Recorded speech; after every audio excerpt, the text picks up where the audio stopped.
everybody. Welcome to A Fern Between Us, episode 64.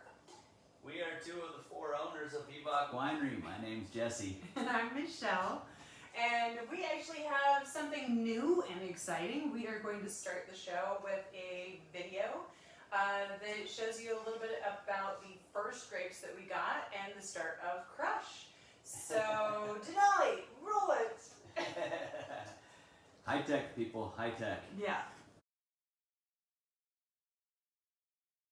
Hey, Lily, do you want to know why today's a good day? Why? Today's a good day because it's the first day of Crush of 2021, and my brother's here with me this time. Yeah. This year. In fact, I almost missed it. But yes, and we have all of our new equipment over here, which we'll show you guys in a second. But first, we just want to pop some bubbly and celebrate first day of Crush. Yeah. Woohoo!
So there you go. That's our new equipment. Right?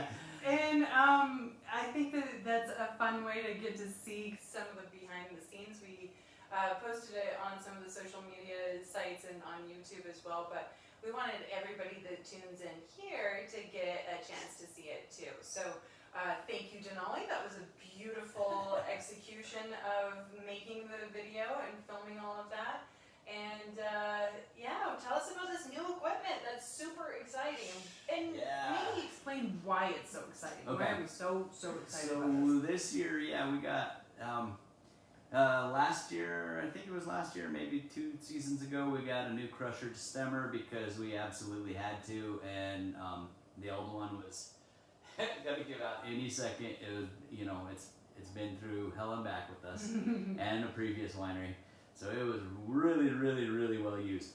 We got that along with a must pump that really, it helps us so we don't have to carry, heavy hoses and try to get the grapes through them. Then this year, we got a new Right, press. because what you used to do is you'd have that hose be filled with must, which is the broken apart grapes. And these things are huge, big 4-inch hose. And heavy, and then lug it up onto the basket press and try to walk it back so that you could get all of the must into the press. So sometimes we're sitting there with a guy with a hose over his shoulder, and we'd literally send the forklift up as high as it would go, 10, 12 feet up in the air, holding this hose so that it would finally empty, and then we could empty it with buckets into the press or into the tank or whatever it was. And so that's always been. I didn't know you were down there with hose. Yeah, we're there with hose.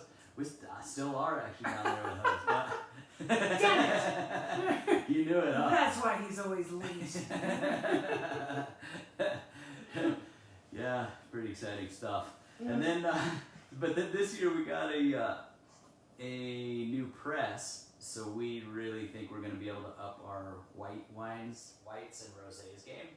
The reds, I think, will continue just as good as they've always been, but with less labor. And then in order to make the press work properly, we needed a grape elevator, which was the little thing with the white band, pushing up grapes that you saw in the video. Anyway, and then it dumps into either a press if it's white grapes, or that dumps onto a sorting table for red grapes.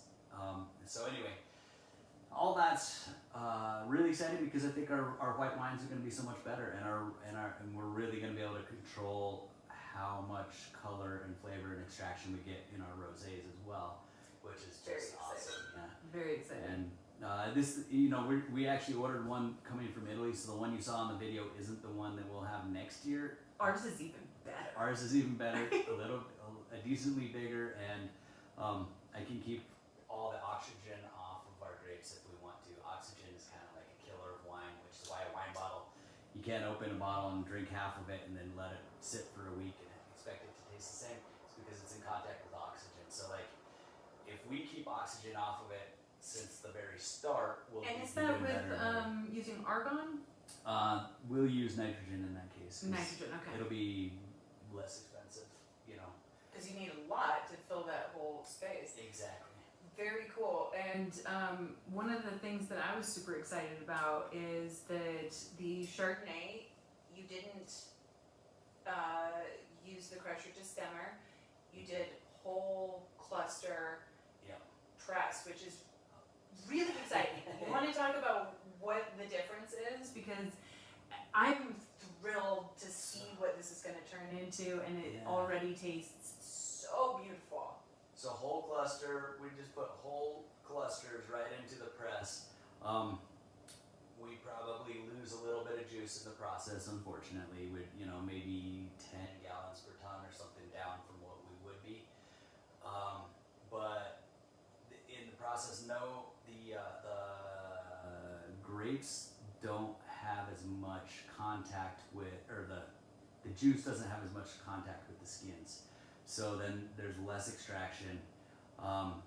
As soon as the berry breaks open, it basically lets down its juice out of the press, which means it really doesn't, it touches the skin, but it doesn't have that much contact, and therefore it doesn't have the tannins, it doesn't have like kind of this rougher edge, it doesn't quite have as much body, so it's nice and kind of light and lean, and just for whites, it's really what you're looking for. And so I'm really thinking our whites are going to be better this year, and our rosés. Well, I'm really excited about it too because I love the previous vintages of Chardonnay. I think you guys have always made a really beautiful Chardonnay, but it is a little more new world with a little more richness. And this will give the opportunity to make more of a old world style, burgundy kind of.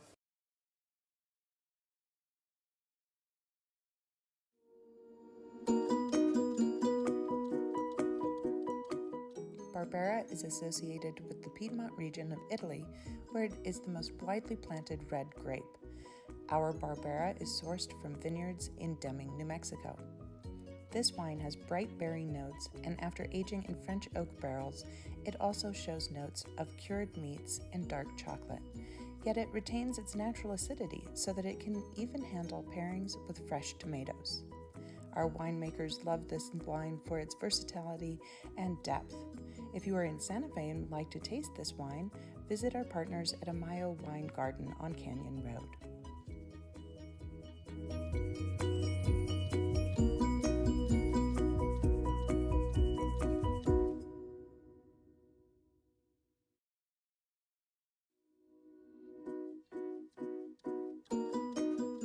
Aglianico is one of our biggest, boldest wines on our list and showcases baked pie fruit and spices. It's just incredible and draws you in over and over again. This grape is known as the Barolo of the South in the southern part of Italy. Our Aglianico is sourced from the southern part of New Mexico. While it is one of our biggest bodied wines, it is also one of the most impressive when it comes to pairing. During a prestigious wine media tour of New Mexico wineries, we hosted a lunch at the Four Seasons Rancho Encantado. It was paired with an elk meatball that was such a sensation that the writers unanimously declared the pairing and the wine the star of the trip. So join us in the New Mexico cheers of Viva Vino and enjoy this spectacular wine.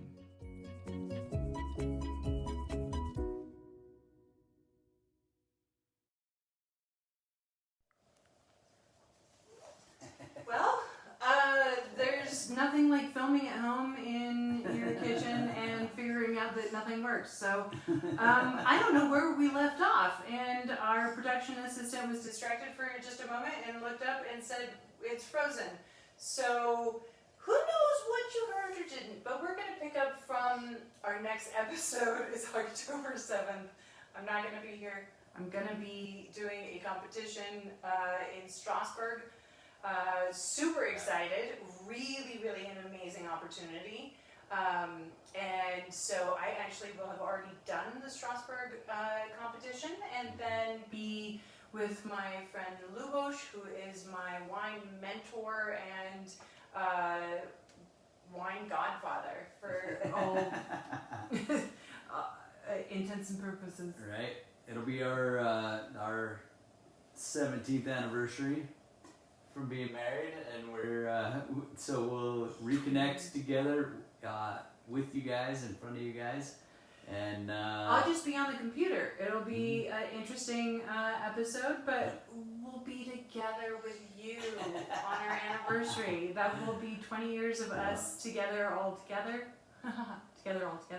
And I will be about to start the Berlin International Wine Competition. So I'll probably be in Berlin at that point. Our judge extraordinaire. I'm so excited. It is such an honor. I'm really thrilled about it.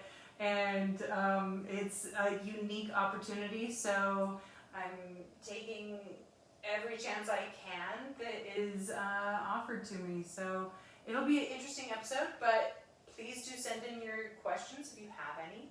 Otherwise, we'll just entertain you and tell you all about what's happening in Europe. Exactly. Right? You could maybe, well, we'll figure it out. Keep posted, attention. exactly, and we'll figure out a topic for questions or something. Maybe a wine competition related or something like that. It could be wine competition or what it's like traveling in Europe during COVID times. Oh, yeah. There's a lot here. Yeah. Yeah, let's do that. And so as we finish up with our second part, don't forget that every time you buy a bottle, we plant a tree. So we've got over 20,000 trees that we've planted this year. Yep. I mean, that's phenomenal. Yep. Thank you. You are making a huge difference. And if you want to see any other episodes, keep yourself entertained in between our stretches as we go into winter. We might come back to being once a week, but otherwise you can see all of our episodes on YouTube. Catch up and drink with us. Cheers, you guys. Have a good one.